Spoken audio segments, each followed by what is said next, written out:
the CANN project, successfully working together across borders for environmental conservation. The CANN team are leading groundbreaking conservation work on some of the most iconic sites across the project area.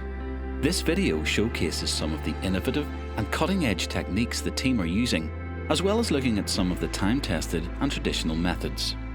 It is focusing on 7 protected habitats, as well as 10 protected species, including birds like the hen harrier, the golden plover, and the red grouse, insects such as the marsh fritillary butterfly, and freshwater species like the white-clawed crayfish. The CANN project, Collaborative Action for the Natura Network, is helping to restore natural habitats and protect endangered species across a range of project sites around Northern Ireland, Ireland and Scotland.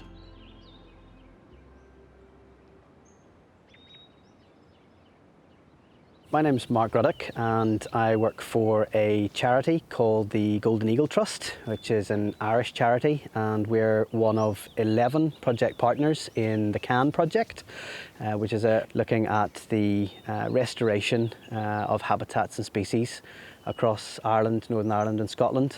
So the CANN project is an amazing project working to try and restore various landscapes, and the key underpinning factor for many of the species is the condition of the habitats. If the habitats are right, the birds will be there. The thing about bogs is that they take thousands of years to form. This particular bog is over 7 or 8 metres deep, and we know that peat takes roughly about 1,000 years to grow 1 metre in depth. So this bog, we know for sure then, is somewhere in around the region of 78,000 years old.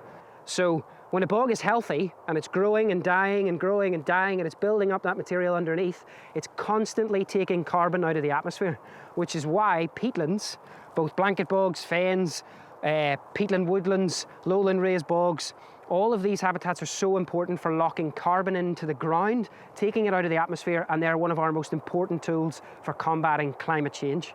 They are better than even our woodlands and our rainforests for storing carbon within the ground, taking it out of the atmosphere.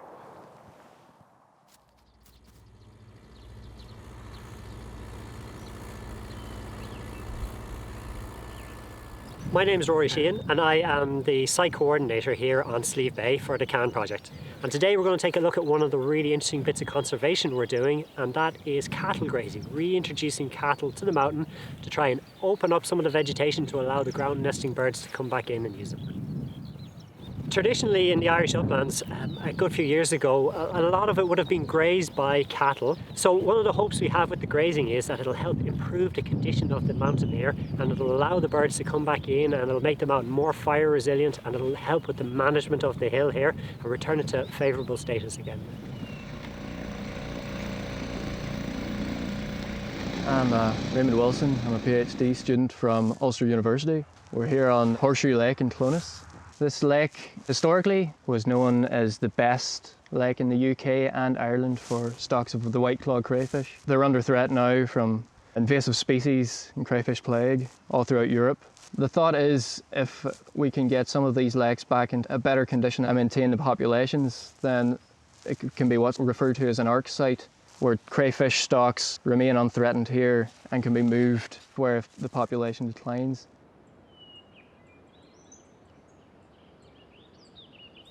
We're standing in the middle of Corbally Ponds Fen in County Down. There are 3 world snails associated with wetlands in Ireland, and one of them is called Vertigo melinsiana.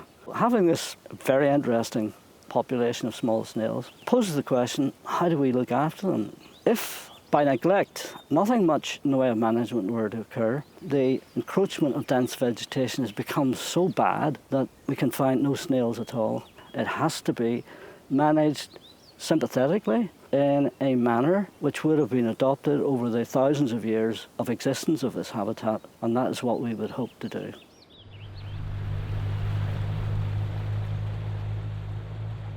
Lough Arrow is a designated special area of conservation, and one of its most important species are the charophytes.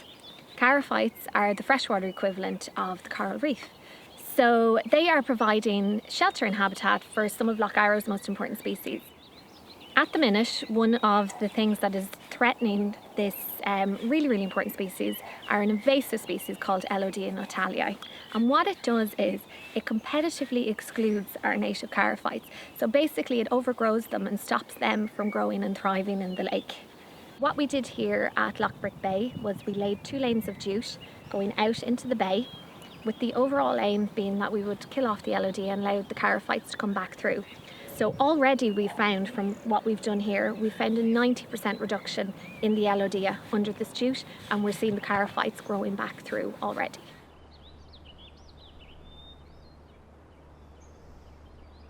My name's Deb Baker, and I'm the site coordinator for the CANN project on the Isle of Islay off the west coast of Scotland. So we're on a site called Duich, where there are some invasive rhododendron. We are working to remove the rhododendron from the bog. Hi, my name's Angharad and I'm a conservation officer for the CANN project here on Islay, working with ACT. This rhododendron here you can see has been treated. All its leaves are scattered on the ground around it, and it's just left the dead stumps and twigs left from the bush before. You can see this rhododendron here has got brown crinkly leaves, so you can see this has been sprayed and the spray is taking effect. So these leaves have taken up the toxic chemical and are now dying off, which is a really good sign. This is Peatlands Park, which is one of the most important raised bogs in Northern Ireland. Northern Ireland itself is very important for raised bogs in the UK context, but unfortunately they are degraded. Our project is all about kind of restoring these sites so that they can actively form peat. So this is a baby Scots pine. There are Scots pine all up around us here, and lovely tree, native tree, but we don't want it on a bogland, so we will take that off where it's invading up there. We'll keep it within the woodland, but we'll take it all up on the bog itself. Rhododendron, I think, comes from China or Asia, and is a massive problem in Ireland, and highly invasive plant across the whole world, actually. Once you cut it, there's a fresh surface and it takes up the herbicide very quickly in a big suck, literally within a few minutes. If you leave it for more than a few minutes, a seal forms and it's not as effective. So we want to use as little chemical as possible to control this weed. We're very lucky today because we've got loads of volunteers with us, and so many hands make light work with this kind of job. Due to really high visitor pressure on Cuilcagh, the sensitive montane heath habitat on the summit became really badly eroded. One of the things that we wanted to try to repair that was use this organic geojute netting, which provides a substrate and a structure for vegetation to recolonise bare areas. The way that it's used is that it's bedded down across areas of bare peat and bare rock like a blanket. And once it's laid down like that, it's secured using pegs to make sure that it doesn't get blown away by the wind or any other bad weather. And then once it's bedded in, we take donor material, so turfs of vegetation from the surrounding area, which are laid down carefully and sensitively to kickstart that revegetation process. And then given enough time, those surrounding areas will start to recover. The €9.4 million of funding has allowed vital research to be carried out into the habitats of 27 special areas of conservation. Using this mapping and research, the CANN project has produced conservation action plans covering 25,000 hectares of land. The project has also carried out direct conservation work from these plans on 3,650 hectares of land.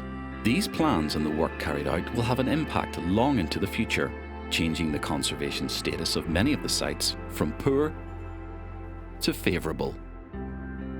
The CANN project has worked with landowners and local communities to raise awareness of the value of their places, delivering educational and outreach programmes that bring these special areas closer to the hearts of the people who live and work on them.